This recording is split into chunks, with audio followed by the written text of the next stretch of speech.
As the people of Mérida, Yucatan, experience increasing urbanization and gentrification, there are fewer opportunities for diverse and intergenerational communities to engage with local culture. In response, Lignum was created. Lignum is a community-based space located in Mérida where people come together to connect, create, and grow.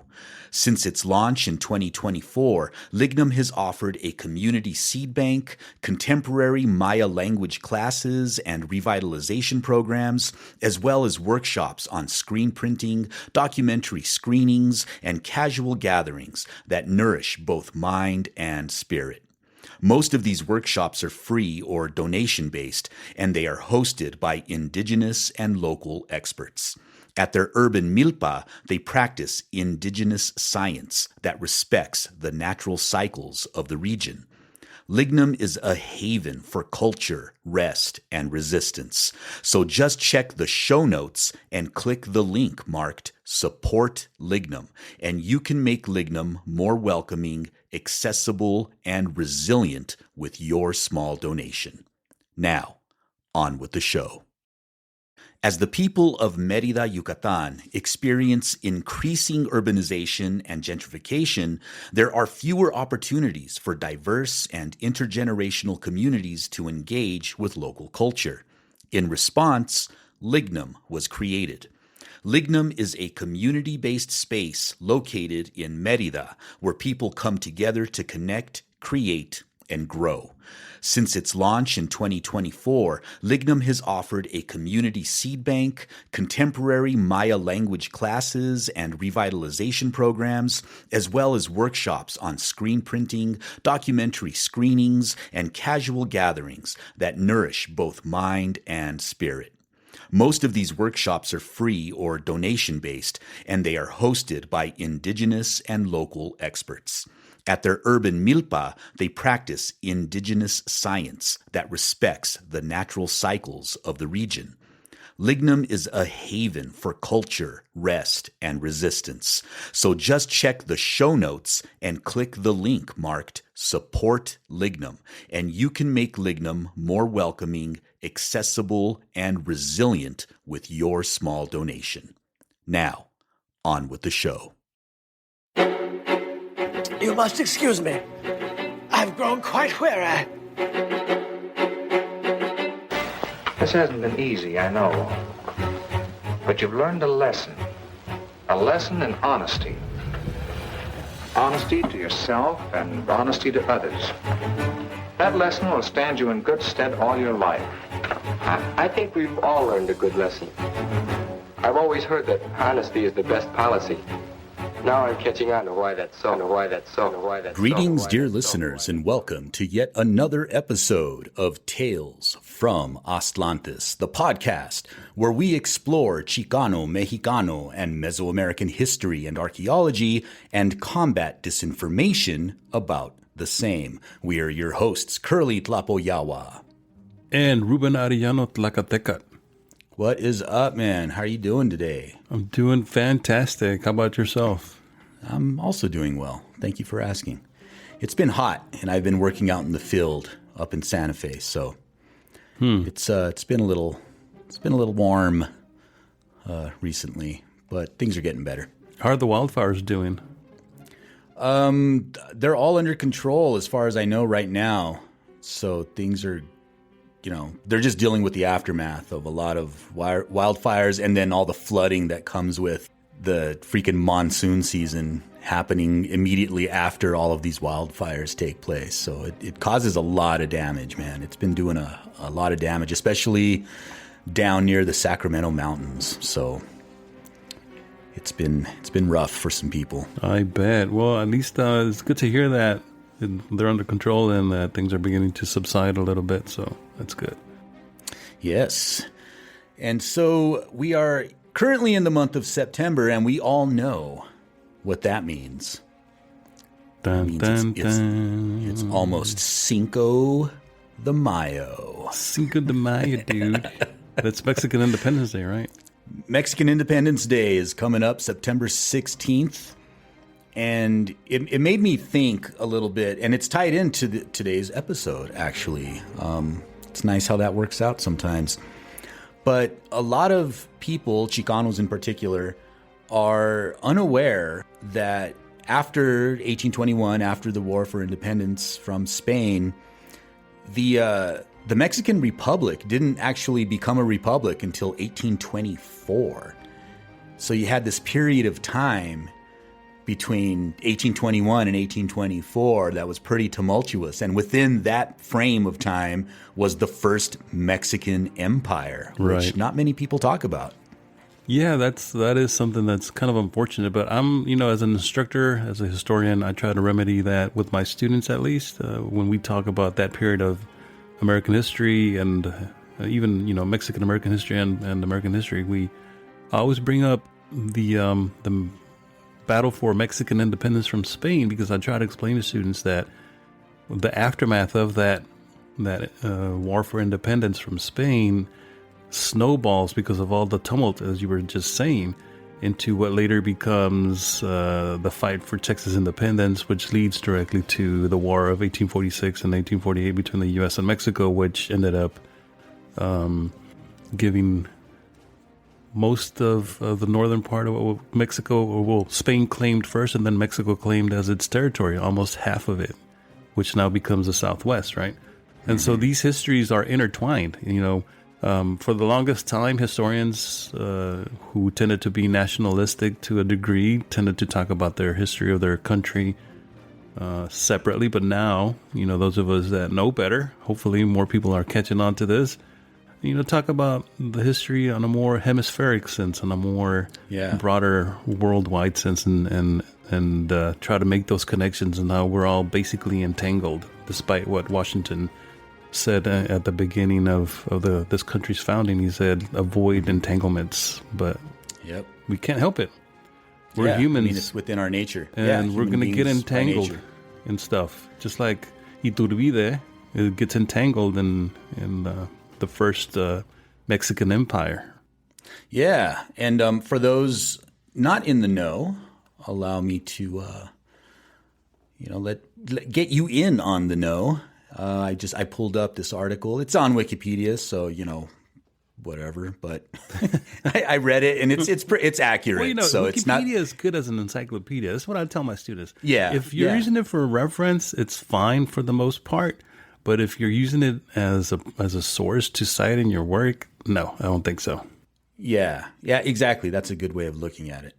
So from the Wikipedia page on the first Mexican Empire, it says, although Mexico became a republic in 1824, it did so only after the failure of the empire under former military officer Agustín de Iturbide, who ruled as Agustín the First. Agustín the First. He obviously thought there were going to be more, right? But it didn't work out. Well, you got to have a first. There's always a first.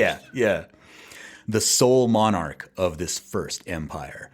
Monarchy was the default position for independent Mexico, called for in the political Plan de Iguala, drafted by Iturbide, which united forces fighting for independence from Spain. The last Spanish viceroy signed the Treaty of Cordova in September 1821, and the plan for monarchy in independent Mexico moved forward. Damn. Iturbide's popularity culminated in mass demonstrations on May 18th, 1822, in favor of making him emperor of the new nation, in the absence of any European royal agreeing to assume the throne. It's kind of fucked up that after they get independence, they turn to Europe and they're like, hey, does anybody want to be emperor of Mexico? But the part that gets me is like, how do we go from monarchy to empire in one fell swoop? How does that happen? Yeah, that's an excellent question. We should investigate that. I'm sure someone's written on it. I just haven't gotten to that book yet. It's probably on one of my lists to read. We'll be back after a quick break. Okay, so let's say you've got the Mexika calendar for the upcoming year, Se Tochtli, and you want to know a little bit more about the philosophy and worldview associated with the ancestral calendar system. Or maybe you're curious about the individual feasts that are held in connection with each of the months. Well, dear listeners, I've got you covered, because my new book, Never Will It Be Lost, is now available. It features beautiful cover art provided by the amazing artist Mi Corazón Mexika, and it's packed with full-color images from the codices. In it, I go over each of the monthly feasts, and I provide some guidance and suggestions on how these feasts can be celebrated today. I also go into the Mexica worldview, cosmovision, and philosophy, and I talk about how we, as modern-day Mesoamerican descendants, can connect with and actualize this philosophy in the modern world. I'm super proud of this book. Again, it's called Never Will It Be Lost: Ritual, Remembrance, and the Aztec Calendar by yours truly, Kurly Tlapoyawa.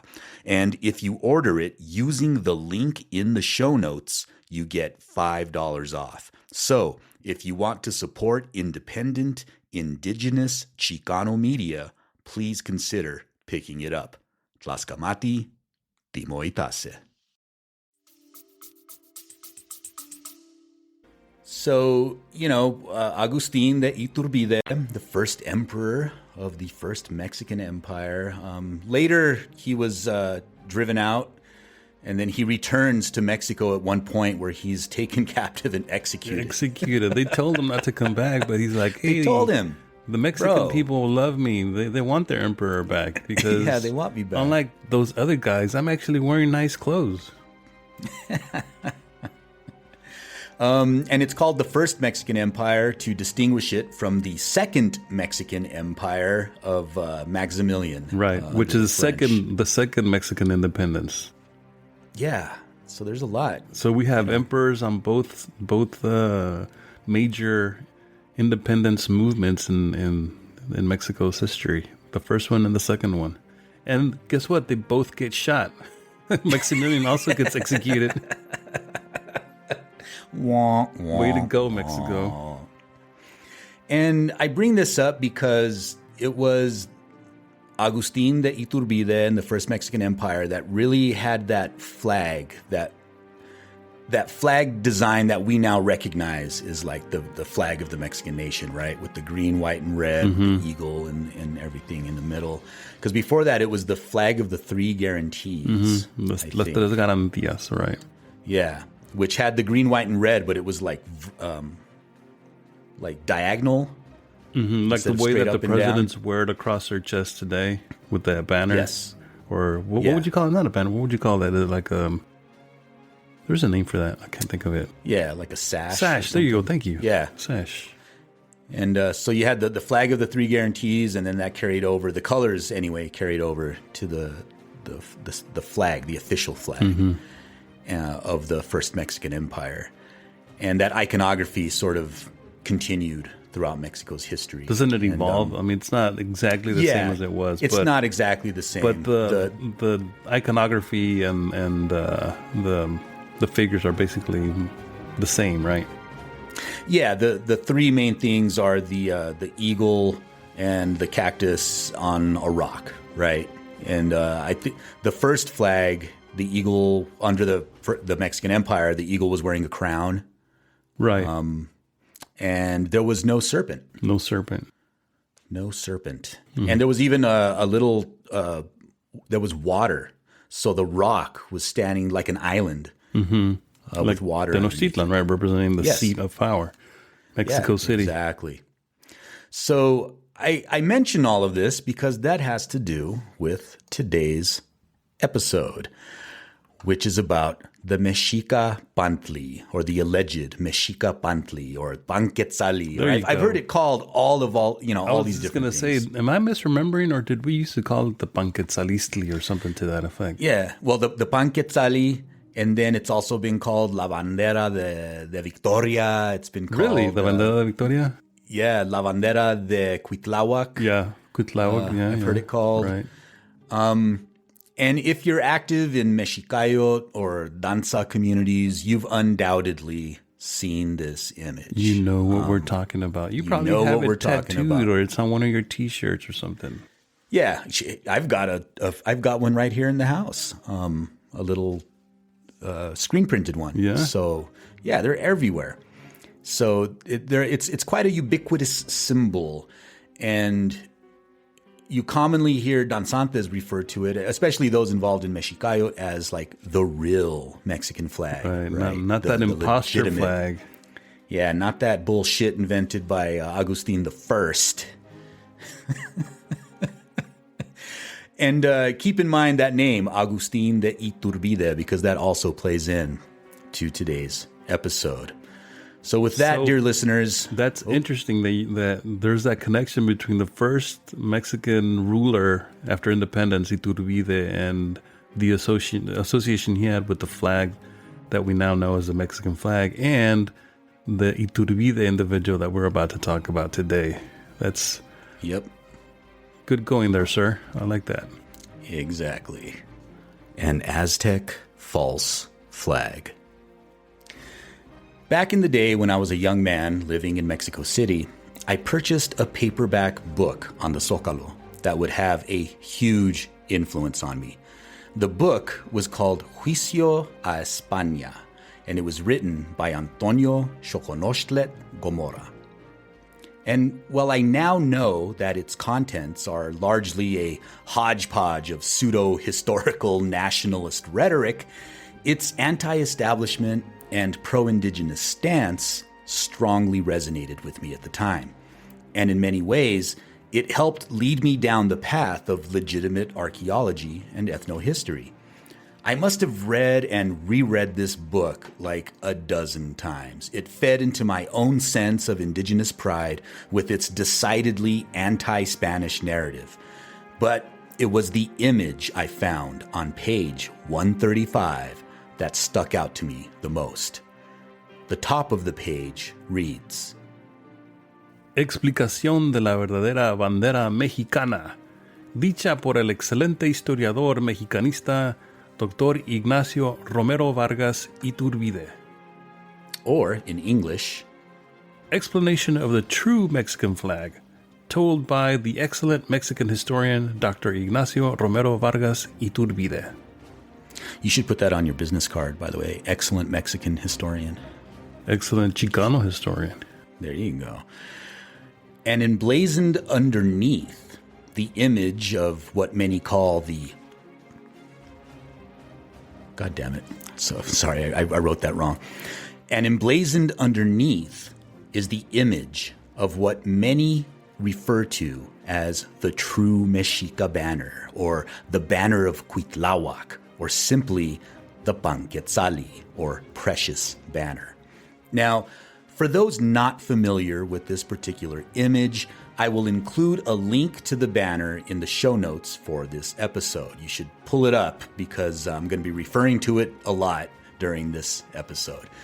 As for the alleged story behind its discovery, it goes something like this. At some unknown point in time, and believe me, I've tried to nail down the goddamn year this was supposed to have happened, but there's no information available. At some unknown point in time, a Mexicanista named Ignacio Romero Vargas Iturbide, yeah, there's that last name again, who was working as the personal secretary to the Pope, made a startling discovery while working in the private collections of the Vatican. While combing through the massive archives, Iturbide came upon a Mexika war banner emblazoned with an image familiar to every Mexican, an eagle standing triumphant atop a nopal cactus, the sun blazing behind it. But instead of holding a serpent in its beak, this eagle held the Atlachinoli, the Mexika symbol for fire and water that was associated with sacred warfare. This banner, Iturbide surmised, stood as the authentic and true flag of the Mexika people, and by extension, the modern Mexican nation.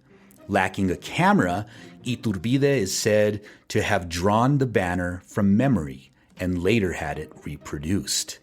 This symbol has since become inextricably linked with the Mexicayot movement, and it can be found on t-shirts, paliacates, stickers, murals, and even, as my co-host mentioned earlier, tattoos. Isn't it funny how whenever you need a camera to be around for something important, there's never a camera. Like with the UFOs that people claim to see.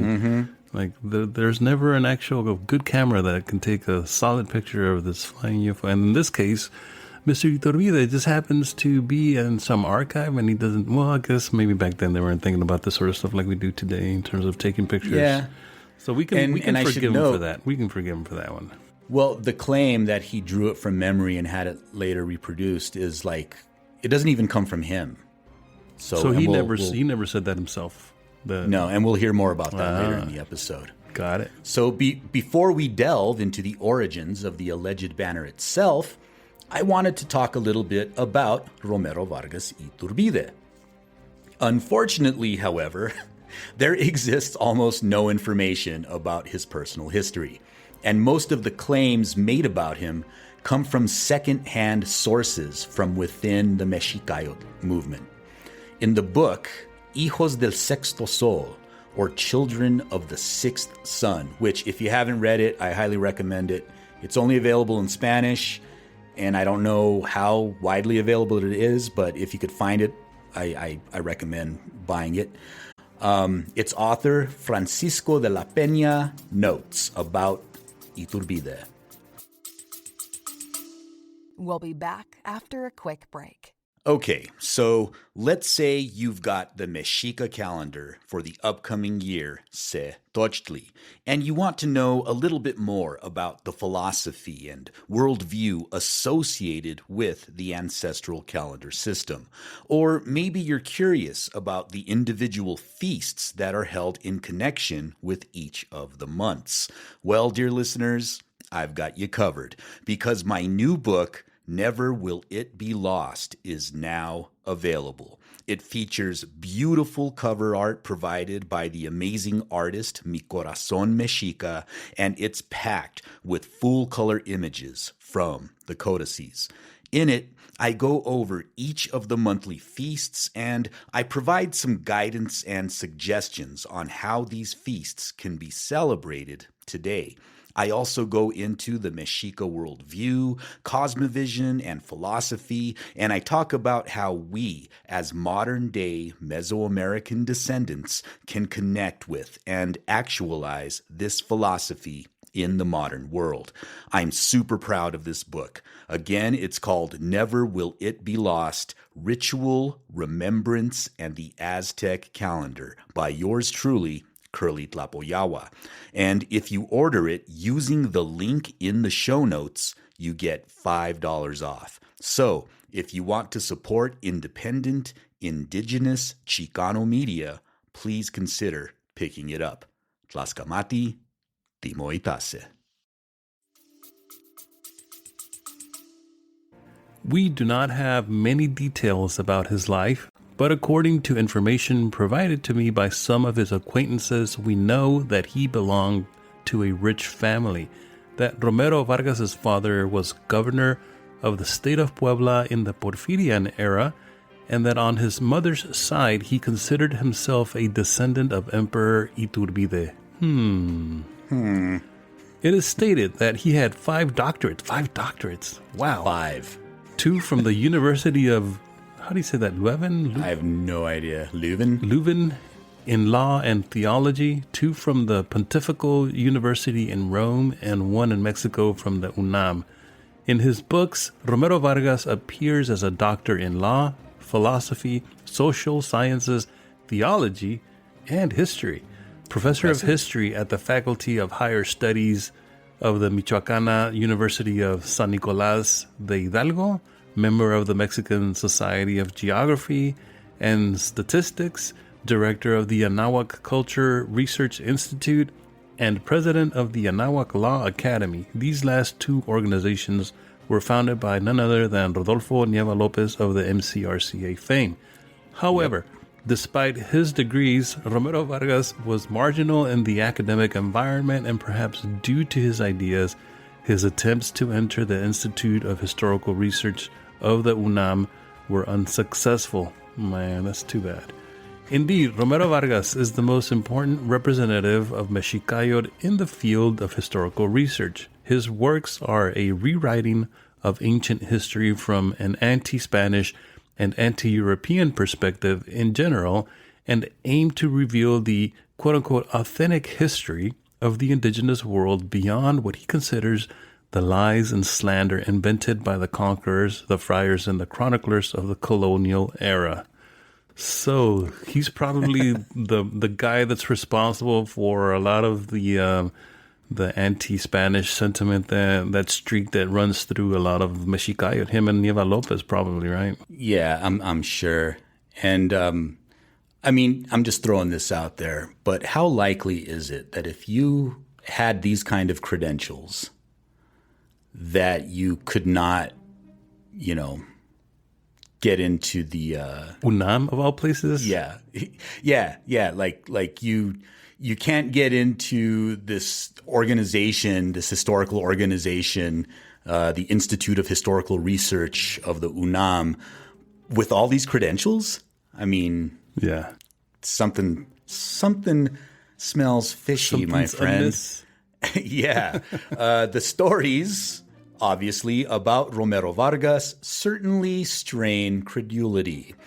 De la Peña goes on to note that, according to a story spread among Mexicanistas, Romero Vargas's ideas on the Calpulli inspired Mao Zedong to organize China's agrarian reform based on peasant communes. It is said that Chu Enlai wrote a letter to Romero Vargas requesting his permission to translate his thesis on the political organization of the peoples of Anáhuac into Chinese, and that he spent 8 months in that country in 1959 at the invitation of both political leaders, whom he had supposedly met in Paris when he was a student. Another surprising story tells that Romero Vargas was a member of the Vatican Library, where he supposedly had access to pre-Hispanic documents and objects jealously hidden by the Vatican, including the pantli, or flag standard, that belonged to Cuitlahuac and that has become the emblem of Mexicayot. According to those close to him, Romero Vargas's solid theological training made him aspire to a cardinalate in the Vatican, but apparently the crisis of conscience, stemming from his discoveries about Mexico's past, led him to abandon all political religious pretensions and dedicate himself fully to the cause of Mexicayot, unlike his predecessor, Iturbide the Emperor, right? It should be noted, I can find absolutely no evidence whatsoever to corroborate any of these stories. No. And I look, man, believe me, I've spent years trying to track down a lot of these claims, like especially the one about Mao Zedong. Yeah. Like I've done deep dives into trying to corroborate that story, and I just cannot that find. Story still makes the rounds. I mean, I still hear it from time to time, and when I'm in certain Calpulli danza events and talking to folks, and when the Pantli comes up and Vargas comes up, is like that story is one that is still circulating. So it's interesting how these things just kind of stick. Yeah, well, in his book, Los Gobiernos Socialistas de Anáhuac, if I remember correctly, there's even a claim that there's a statue of Iturbide. I believe so, China, yes. Right? Yeah, Isn't that one of the claims? I think so.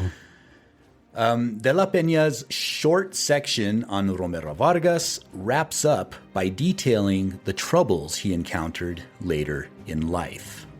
Romero Vargas apparently spent the last years of his life in a precarious situation with serious problems of alcoholism, and it is known that due to problems with his family, he was disinherited. In fact, in his legal defense, he was assisted by none other than his attorney Rodolfo Nieva Lopez from the MCRCA. In any case, a mythical aura surrounds this character who died in 1980. whose singular career is the reason for the most diverse praise among the supporters of Mexika. Man, that's kind of sad to know that about him. It is. Yeah, that's a drag. And honestly, I mean, apart from what Güemes says about him and what's in this book by De la Peña, there's almost no other information available about him. Yeah. Like if you find the official MCRCA website and you click on him, it's only a photo of him. Mm-hmm. Like no biography whatsoever, no information, just a photo.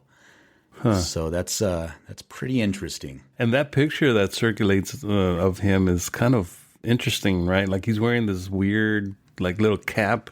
Yeah. That makes him. And isn't it true that he also liked to dress like he was a pontiff of some sort? Like he had pretensions of being like a priest or some bishop. And that's kind of like the outfit that he used to go out in public. And that's the picture, the most famous picture of him is him dressed in that bishop getup with the funny hat. God damn it. So now that we've taken a look at Romero Vargas Iturbide, let's explore the banner itself. The Banner of Cuitlahuac. Like the information about Romero Vargas's past, details surrounding the alleged banner are equally scarce. And I should mention, they call it the Banner of Cuitlahuac because allegedly, and I have no idea how he would even know this is the war banner that Cuitlahuac had with him or with his troops during the Battle of Otumba when they drove out the Spanish on the Noche Triste or the Night of Victory, the Night of Victory, right? But I've read descriptions of the Battle of Otumba and it doesn't detail anything like that. So I don't know where he got or where anyone got that information from. I mean, if you have a battle where the people who end up on the losing side were victorious, it's kind of like Cinco de Mayo, right? You know, it's like in the end, I mean, eventually Mexico kicks out the French, but the Cinco de Mayo victory was a singular victory in that struggle of the invasion by France.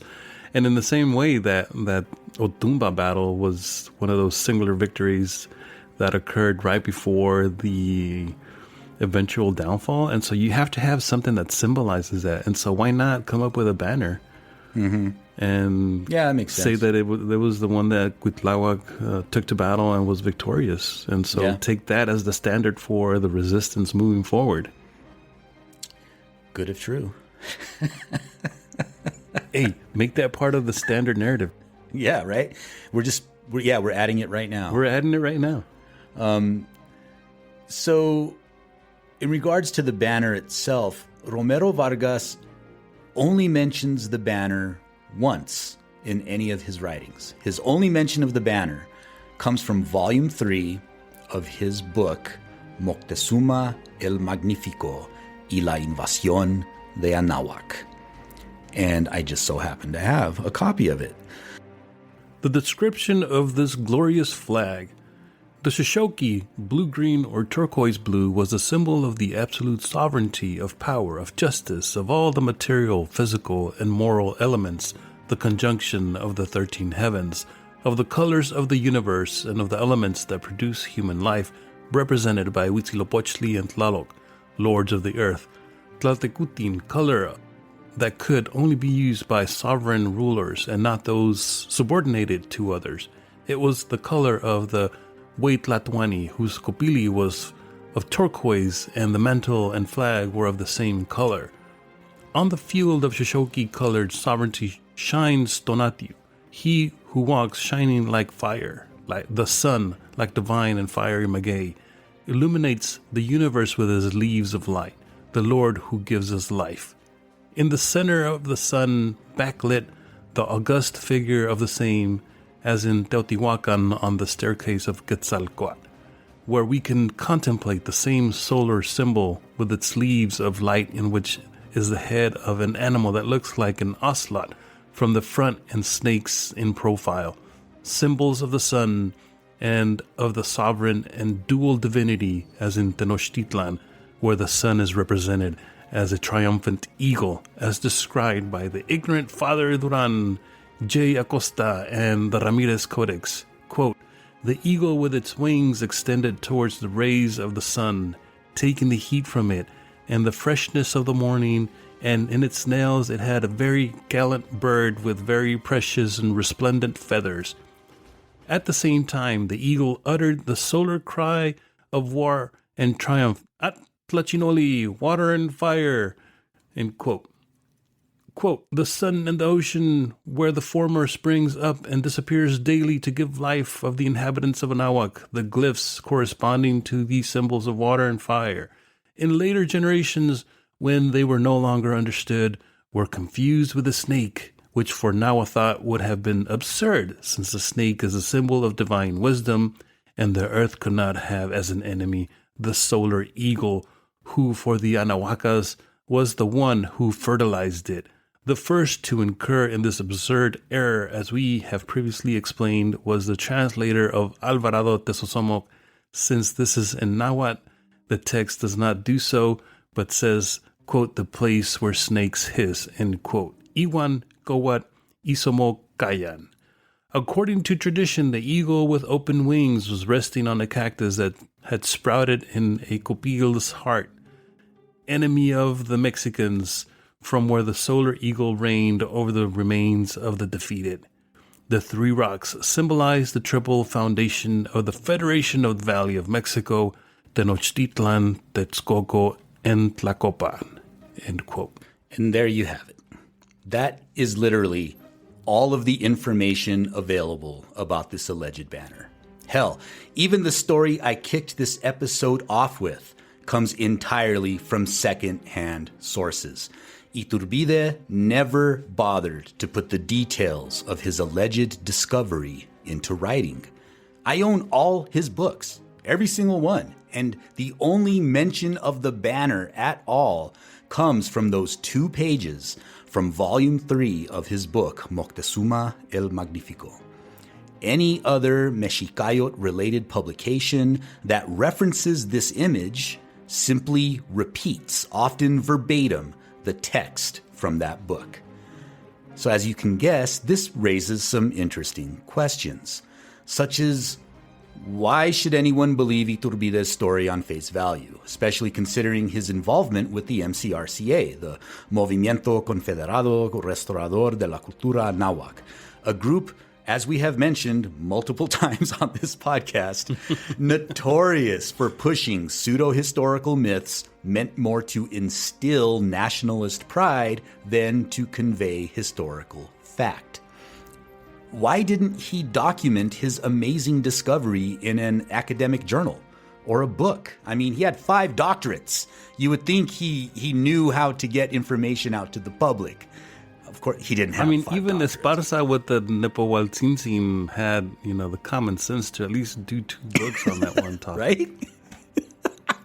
He was like, I'm going to get my fill from this, I'm going to milk this. Yeah, and allegedly, I should also note, I do not believe that he held 5 doctorates, if that's what it sounded like. I mean, who believes that? Nobody with a doctorate 5 believes doctorates. that. I mean, I'm a doctor, but I ain't that Right? kind of doctor. Did he ever even work at the Vatican in any capacity at all, much less as the personal secretary to the Pope? Because, Yeah, that's so yeah, weird. like, what are you... Like, who is this guy? He's the personal secretary to the Pope With 5 doctorates. with 5 doctorates. Also, And he's- allegedly, he spoke 8 languages, which is not impossible, but... he's anti-European. He's anti-Spanish, but yet he's allowed to go to the Vatican as the Pope's boy. a Pope's boy. I mean, that is so weird. What's up with all these weird claims about Iturbide having 5 doctorate degrees and being a direct descendant of Agustín de Iturbide, the self-appointed emperor of the First Mexican Empire that lasted from 1821 to 1823 following independence from Spain? Like, that just seems, I don't know. There's a lot going on with this dude. I mean, was his name actually Iturbide? That's a... Or was that something that he glommed on just to give himself an air of mystery. imperialism, empire? And Mostly monarchy. Yeah, why the hell doesn't this alleged banner even closely resemble traditional Mesoamerican artwork? Like, at all. When you look at this alleged banner of Cuitlahuac, it does not look like any representation seen in codices, in murals, in... It does seem like an anomaly, doesn't it? Yes. Especially if it's supposed to be something that was produced at the time of the revolution between the Spanish allies and the Mexika, that war. Like, you would think that the banner would resemble more the artistic style of that time. Yes. Obviously, these are far too many questions to tackle in this single episode. But I promise you, dear listener, we will return to this topic at a future date. But for now, I want to focus on the many differences that we were just discussing between the banner and traditional Mexika and Mesoamerican artistic styles. So for this section, I'm going to be drawing from an excellent presentation made by Licenciado Canek Estrada Peña and drawing from my own personal knowledge of Mesoamerican symbolism and iconography. The sun. So the glyph traditionally used to represent the sun in Mexica artwork contains several distinct stylistic attributes. It's made up of numerous concentric circles. The primary rays are cardinally oriented to four directions and are almost always triangular in shape. And the glyph sometimes appears along with the sign for movement, or nawi olin, which is always associated with the sun. In comparison, the sun, as it appears on the alleged banner, is interesting to say the least. For starters, it has 11 rays shooting off in all directions without any sort of symmetrical distribution. The rays are not the triangular shape we would expect to see in traditional Mexica artwork, and in fact, they bear an undoubted resemblance to the sculptures at the Temple of Quetzalcoatl in Teotihuacan, which he actually mentions, right? He says, well, what does he call them? He calls them leaves of light, or leaves of light. It's interesting that he mentions that, because he was probably like, well, people are going to say that I just ripped it off from it, so I'm going to point it out first. But also, I'm trying to remember back then, wasn't there this idea that the reason that the sun had 11 rays had to do something with the number of planets, and what was it? Something else? I'm glad you brought that up, sir. I think, didn't planet Nibiru or the planet X supposedly was one of those that our ancestors knew existed, and somehow it made it onto the banner. Yeah. Remember that? So I'm glad you brought that up, because the story was the 11 rays represented the 9 planets of our solar system, plus the sun, plus the 11th planet that our ancestors knew about. You know, I don't know who started that, but I can take a guess as to who might have been the author of that line. Yeah. Does his name rhyme with Moshe Lamolat?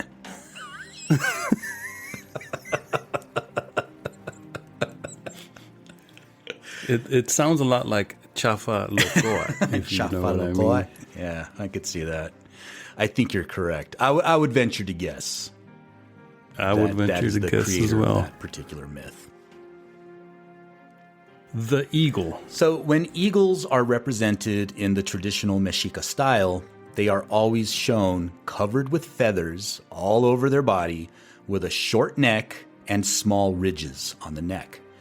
When they are presented in polychrome images, the eagle is usually painted brown. And most importantly, the body is almost always shown in profile. In fact, I personally, in all my research, have never found an image of an eagle not presented in profile. There is a drum the Malinalco drum, I believe, which has a figure on it which might be an eagle. It's hard to distinguish what it's supposed to be, but it is facing forward, kind of. So that's the only discrepancy I've ever seen in that. And I don't even know if it's supposed to be an eagle. I think you're looking in the wrong place, Kurly. I think you need to be looking at some of the Maya iconography, because isn't there a famous Maya glyph showing, I'm not even sure if it's an actual eagle, but it's some kind of winged bird that is shown facing forward with the wings kind of spread out. There might be, but I mean, this is supposed to be a Mexika design, you know? But I'm thinking, I mean, if you're just mixing and matching here, I mean, who's going to be the wiser? No.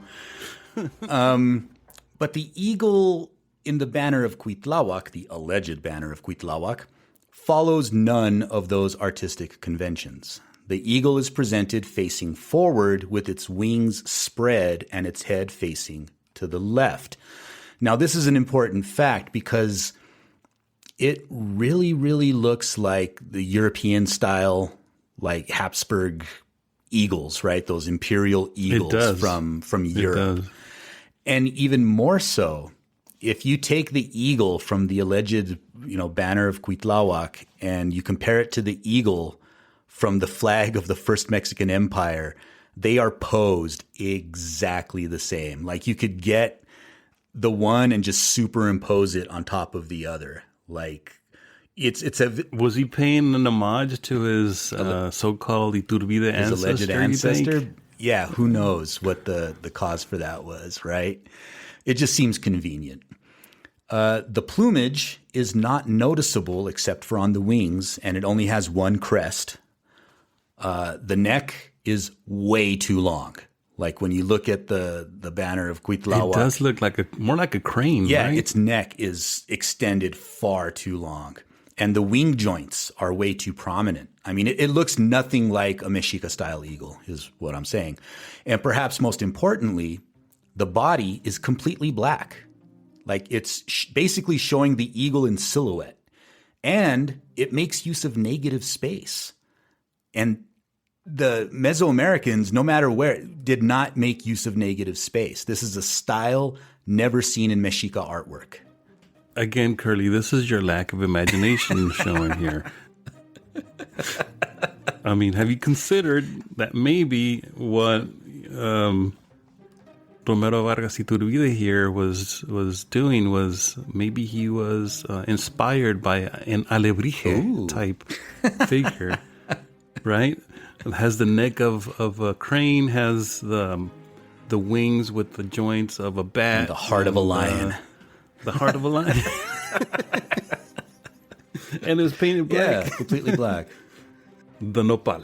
In Mexica artwork, the nopal grows vertically from its trunk. The stalks on the sides always emerge from a vertical axis. And emphasis is placed on showing or representing its flowers and prickly pears, which are generally exaggerated in larger proportion to the stalks, and they have very large thorns. So in traditional Mexica artwork, the nopal is almost, it grows upwards, and the nopals come off the side, but they also angle upwards. And the flowers and the prickly pears are huge on these, and they're always prominent. But the nopals depicted on the banner grow out horizontally across the bottom. They're not distributed from a central axis or trunk, and they do not contain any representations of prickly pears or flowers, which is a little unusual. Yeah, very unusual.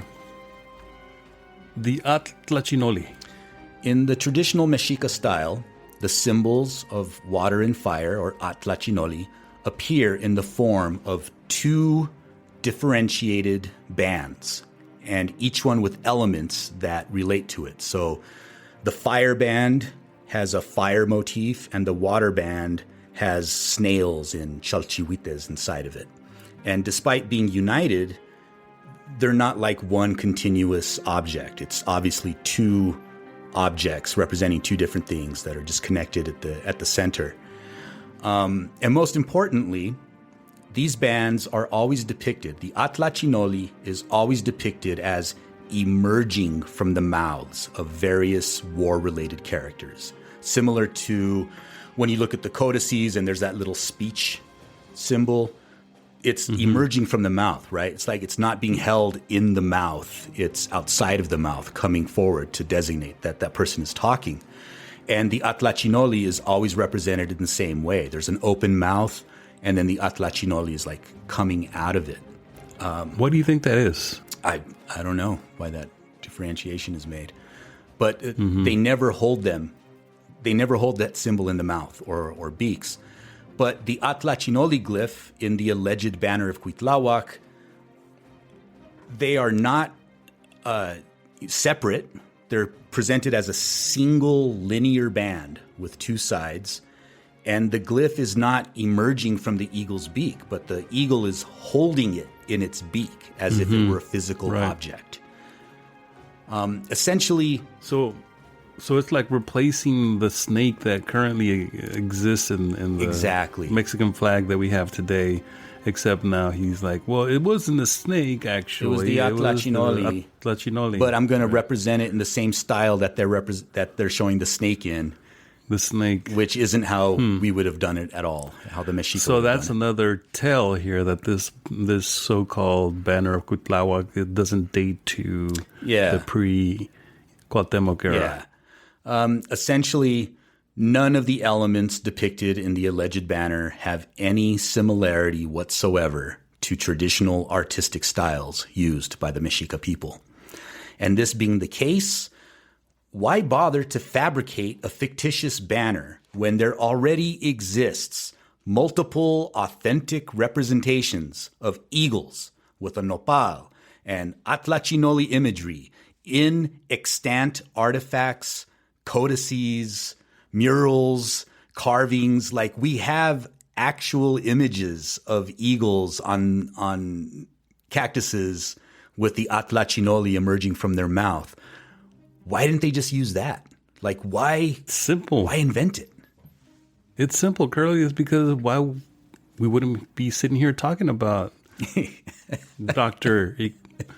Romero Vargas Iturbide all these years later. I mean, he succeeded in extending his legacy beyond what it would have been because, I mean, as you described early on, his attempts at being successful through the usual academic circles were unsuccessful. And so what better way than to, give the finger to the establishment and say, I'm going to go the opposite route. And guess what? People are going to remember me. They're going to remember my work. They're going to remember this banner that I created, even though I'm saying it's not mine. Wink, wink. If you dig deep enough, you'll find that it's me. But actually, going back to that, didn't we at one point suspect that this person by the name of Estrella Newman, who was an artist, who was also associated with the MCRCA, which at some point we're going to do an episode on her, didn't we suspect that perhaps she was the person who maybe was that Iturbide tasked with painting it? Yeah, like, can you do this for me? Yeah. Like, maybe he gave her the idea, like a little sketch, and he said, can you make this happen? Make this be a thing. Yeah. I still suspect we're right, because if you look at Estrella Newman's paintings, especially the ones that she did for those in the MCRCA in that style, right, promoting the Mexicayot, that style that she uses is like freaking identical to the way that the alleged banner of Cuitlahuac looks. Like, it stylistically, they're very, very similar, down to the colors that she uses and just the basic iconography that she uses. So I think we're onto something there. Unfortunately, we'll never know, right? Because they've both passed away long ago. And I don't think anybody who actually knows the truth is too eager to come out and let it be known, unfortunately. But we could be wrong. If we got any listeners out there who want to step forward and with the smoking gun of who painted this banner, please feel free to do so. Yeah, one thing that would be awesome. One thing that I found while researching this episode is a petition on change.org. Remember change.org? That's still around? Apparently. So, well, this is an old petition. So this petition was started on November 12th, 2014. That is pretty old at this point. And the petition is called La Restitución del Pantli o Bandera de Cuitlahuac que se encuentra en el Archivo Secreto Vaticano.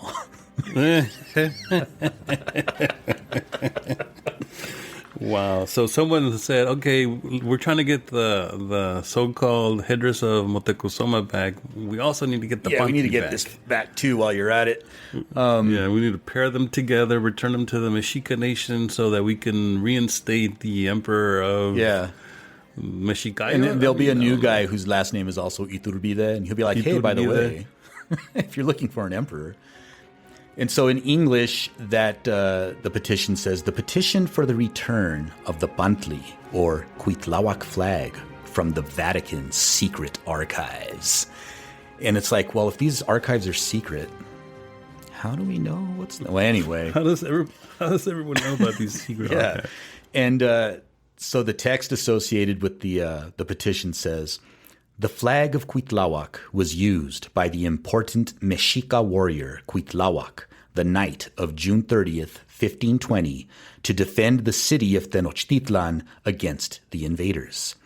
In 1973 to 1975, we learned through Father Ignacio Romero Vargas Iturbide. So now he's father. Okay. He's been grandfathered into father.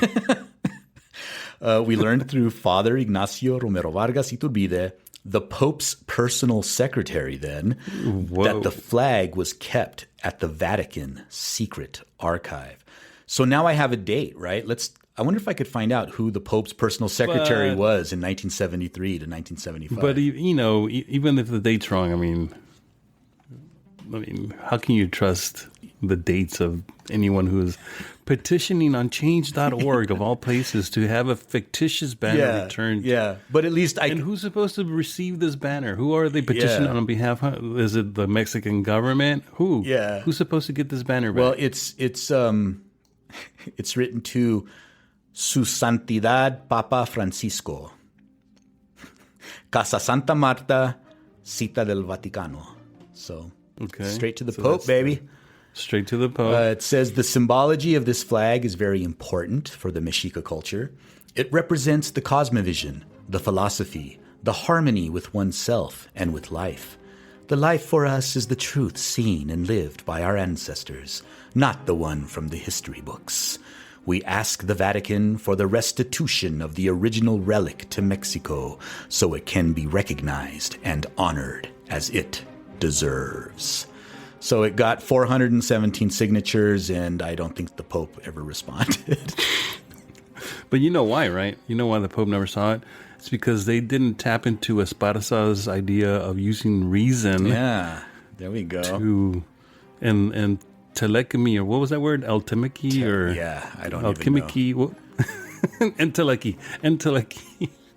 They're not completely fully actualized people. That's why their petition failed. It's a personal failure. That's what it is here.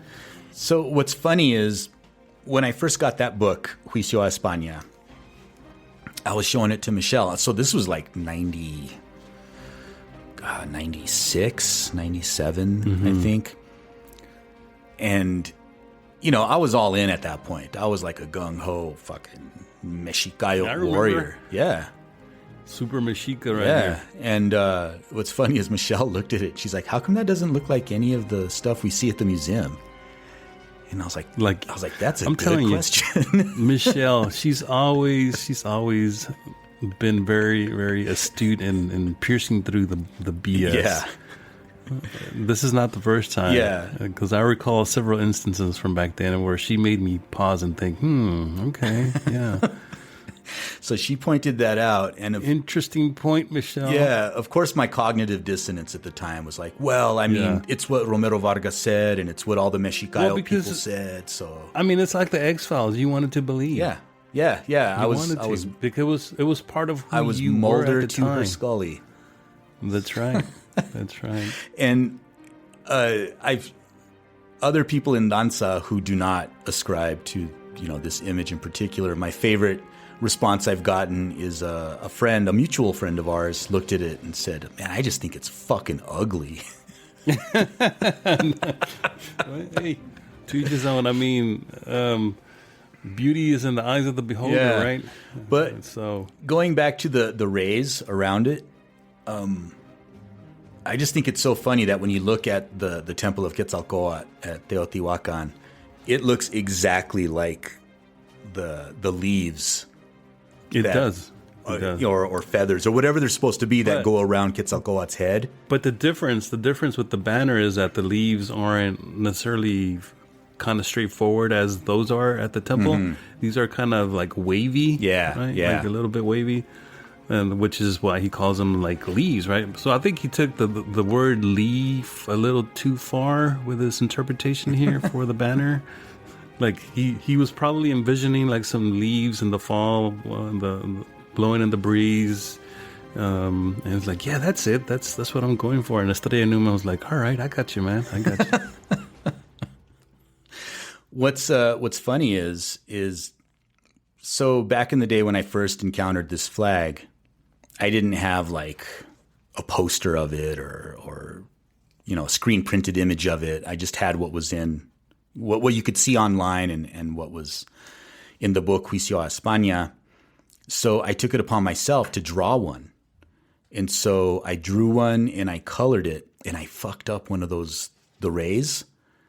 Yeah. And it's funny because I still see people using my drawing of it, and I could tell it's mine. I think I have a print of it. Yeah, I'm sure you do. Like a what is it? Like a 8 by 11? 11 by 17 is how I used to make them. Yeah. And one of the rays is fucked up, and that's how I can tell when somebody's using my version of it. And they're like, "This is the banner," and I'm like, "Hey, I drew that."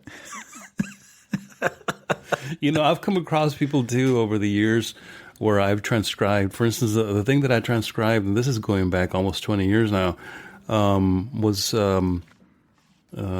Jack D. Forbes' Mestizo essay in the book Aztecas del Norte. It's a great essay. And I transcribed it word for word. And back then, this is before I went to school, and I didn't know like how you were supposed to do endnotes and like how that worked. And so I just copied it verbatim as it was printed, and all the endnotes are at the end. And to this day, I can tell who's using my version of that essay because the endnotes are exactly as the way that I typed them up almost 20 years ago. And they're like, yes, I wrote, or whatever. They make all these claims about, but yeah, it's Forbes' work, but still, it's like, I typed that. It took me hours. Give me some credit here, man. Right? Damn, bro. At least give credit where credit's due. Exactly. We keep coming back to that. The thing about this flag is I keep seeing it pop up on T-shirts. And look, I'm not trying to take anybody's money, right? People want to buy a flag with this image on it, a T-shirt with this. Shit, I have a T-shirt with this image on it, right? But when you look at the people selling merchandise related to this image, it just repeats that same story, like without question. No question at all. This is the real Mexican flag. The real Mexican flag should have the Atlachinoli, and this one was discovered in the Vatican. In fact, once I was at UNM giving a talk about calendar systems and how they were represented in the tonalamat, in the spreadsheet style codices, accordion style, yeah. And I told everybody, hey, there's a cool story, because I was using images from the Tonalamat Albin as part of my presentation. And I said, if there's time after this talk, remind me and I'll tell you a cool story about the Tonalamat Albin. And so sure enough, my talk ends and somebody in the audience is like, hey, can you tell us that story? So I tell them the story about how, we did an episode on it. So I'm not going to recount the story here, but if you look up the episode, but it's a very cool story. And somebody in the back raises his hand and he's like, well, that sounds very similar to the story of Romero Vargas Iturbide, who went to the Vatican secret archives. And I'm like, holy shit, that story gets around, man. Yep, it's still being told. Yep. As I said, it's still being told. And when I just remembered. Go for it. Go ahead. No, finish up. No, and I was just going to say that, when people who are selling the merchandise with it on it, I don't do it aggressively. I'll just say, hey, that image actually, there's some questions about that image. And they just respond with like, how dare you, Right. Yeah. You're questioning the ancestors. Yeah, you're questioning the ancient ancestral teachings from the 1940s.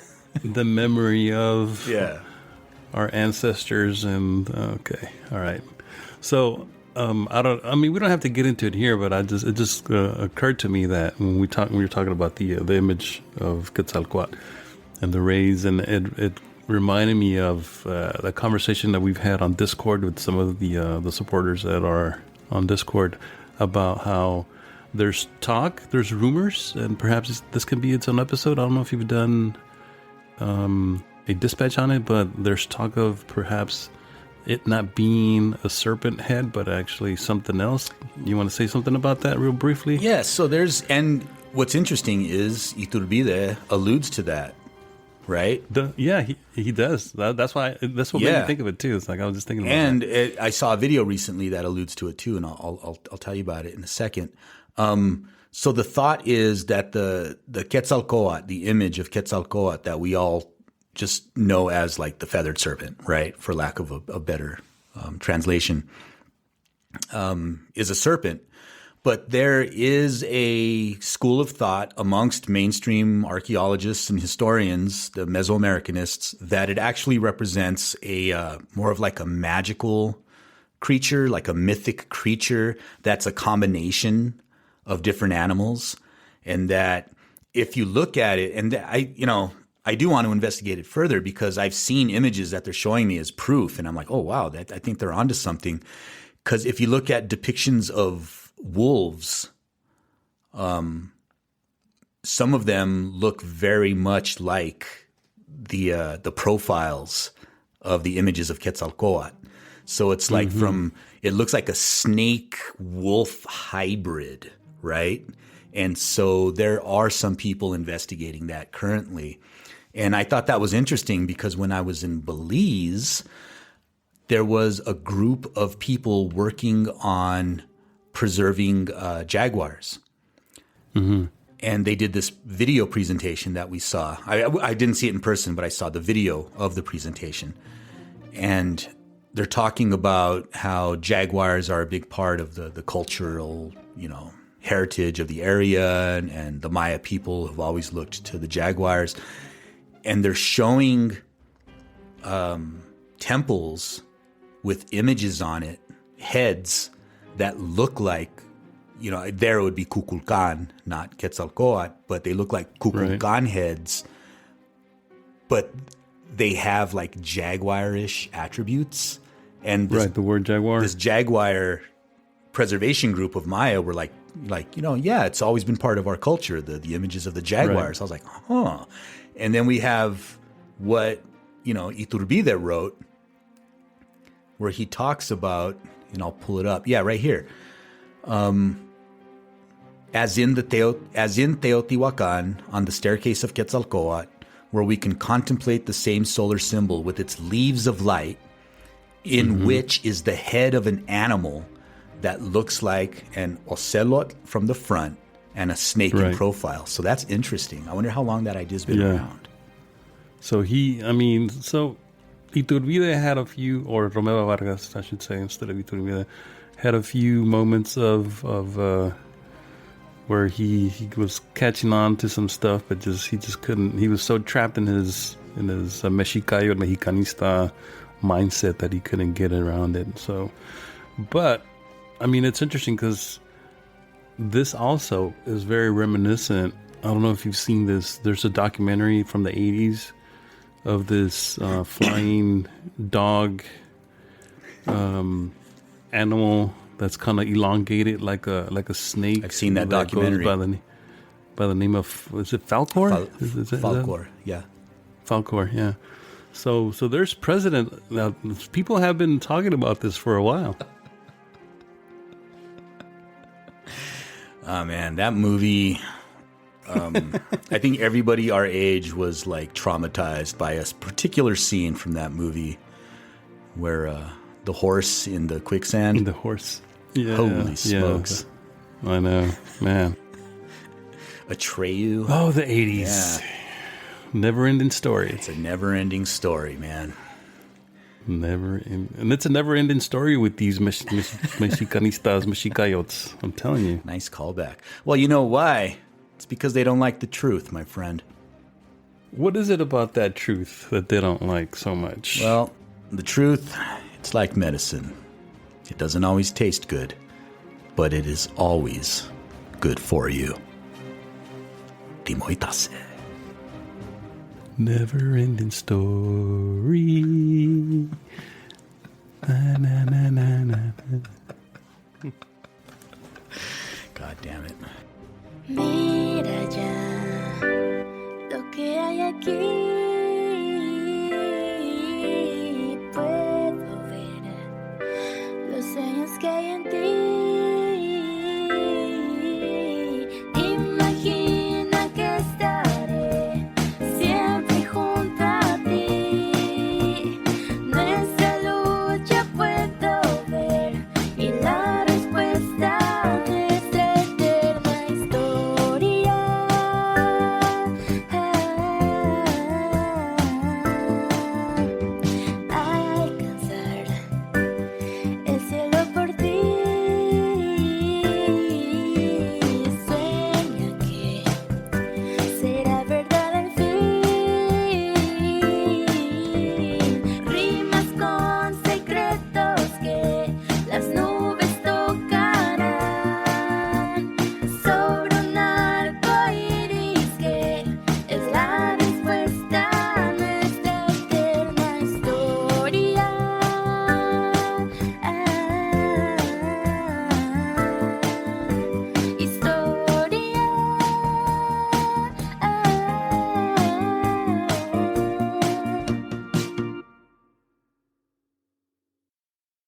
Thank you for listening to Tales from Atlantis, a project of the Chimali Institute of Mesoamerican Arts.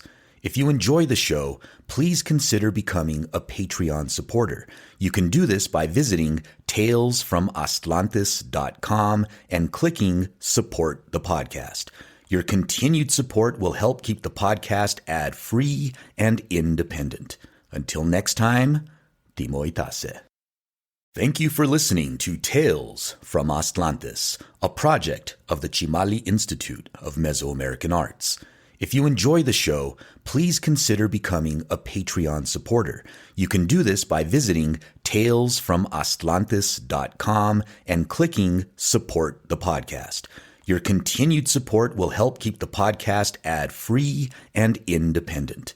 Until next time, Timoitase.